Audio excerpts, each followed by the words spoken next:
aɗa eɗon weltana hiɗon jarna hiɗon weltora mais yi réaction ji yimɓe boyi e yimɓe boyi réagisi par rapport e vidéo mo mi sakkiti wadde on aɗa jaman fof ino weltana ino jarna kono ko wonde e wiide kon wona yo jama on ƴettitiri wondema fi Fouta on wonde min min innaali wata fi Fouta on haale wata haalire wastay ko hunde hanande andede miɗen woni d' accord hande ono wiyantala woni monsieur Akumba Maɗum monsieur Julde Diallo ko ɓe woni e wadde kon ko golle hollugol wondema Fouta no andi no honno wiyantela no fawede piiji taweteɗi goɗɗi ɗin wona gongaji ko fenandeji kono minen min faalaka eɓe haadu ɗon ko min faala koyo recherche on koyo continue yo e communauté ji heddi ɗin mbeɗen wumpa andude ɓe baagaɓe ko honto ɓe iwi ɓe naalumaɓe ko honto ɓe iwi ɓe mihiforeɓe ko honto ɓe iwi ɓe sosoɓe ko honto ɓe iwi mbeɗen humpa andude maninka ɓen ko honto ɓe iwi forestier ɓen honto mo kala iwi par ce que histoire on gila aduna dawi histoire on ko fuɗɗori ko nene adama e baba adama no anda portojo e ɓalejo e arabujo e kala leñol ko nene adama e baba adama iwi donc ça veut dire on no wiyantela yimɓe ɓen fof ko multiplier ko à partir de nene adama e baba adama donc fof ko ar ɗum mo kala no woodi ko yewi donc waɗen kadi recherche leñi hedditi ɗin ko honto ɗin ɗon kadi iwi mi tañini ko il faut équilibre heeɓo e hunde nden ko équilibre on wawata jonnude indépendance on wawata andinde mo kala ko honto mo kala iwi si innama joni pullo on awa ko arɗo yo holle kadi maninka jon konto iwi forestier jon konto iwi soso jon konto iwi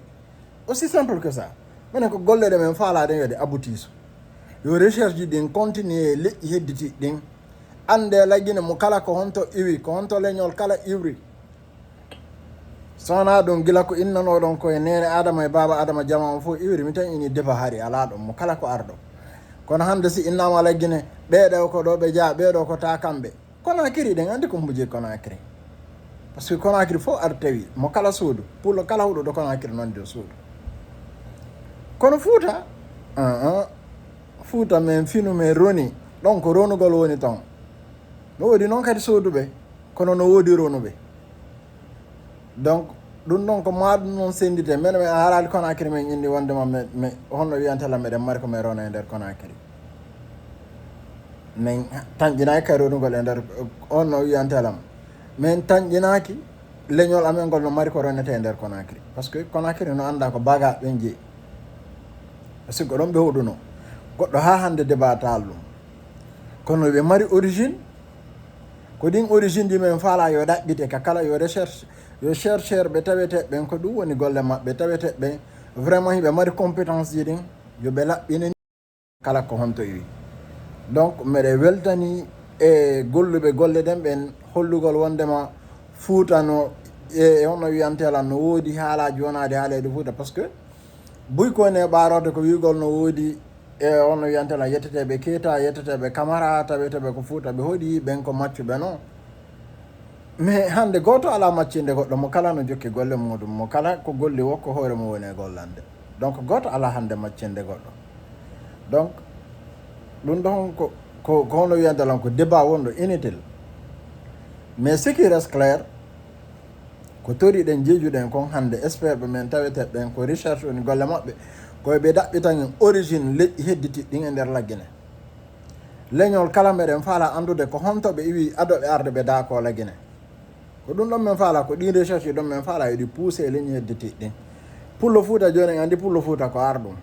kono ko kamɓe jeeyi Fouta ɗon eɗen woni d' accord joni ɗaɓɓitane ɓen maninka ɓen ko honto woni origine maɓɓe forestier ɓen konto woni origine maɓɓe mo kala ko honto iwi ko honto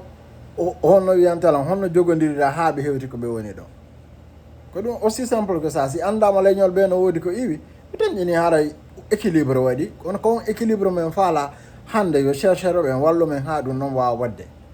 chercheur ɓen wallu men ha ande mo kala ko honto iwi si innama joni bagajon ko ɗo iwi ari so ari o daaki Fouta après o immi Fouta o ari Conakry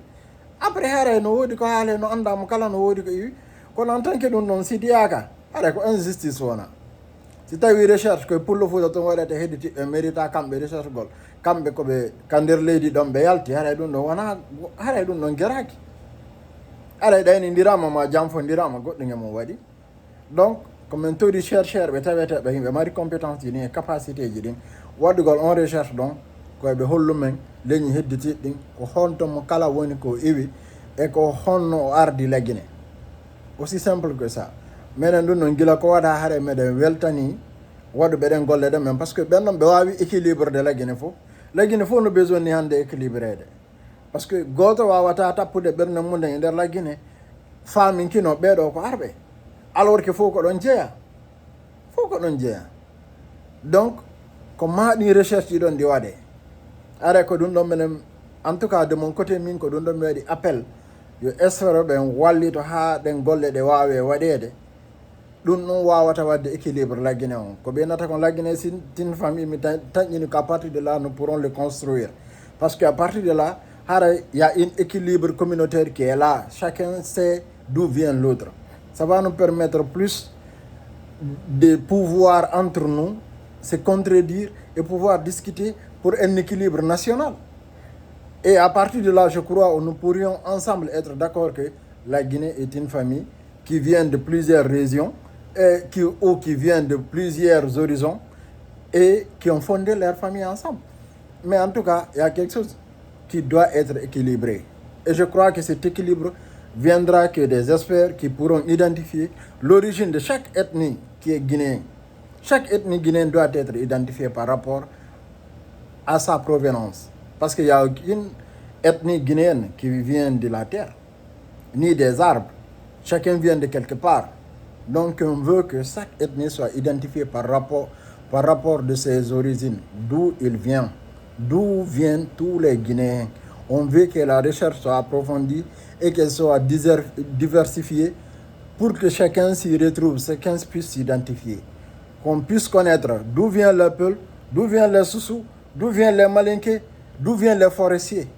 Aussi simple que ça. C'est tout ce que nous demandons aux chercheurs africains ou aux chercheurs guinéens de faire ce travail, qui est un travail vraiment qui va pouvoir rassembler tous les Guinéens autour d'un seul table.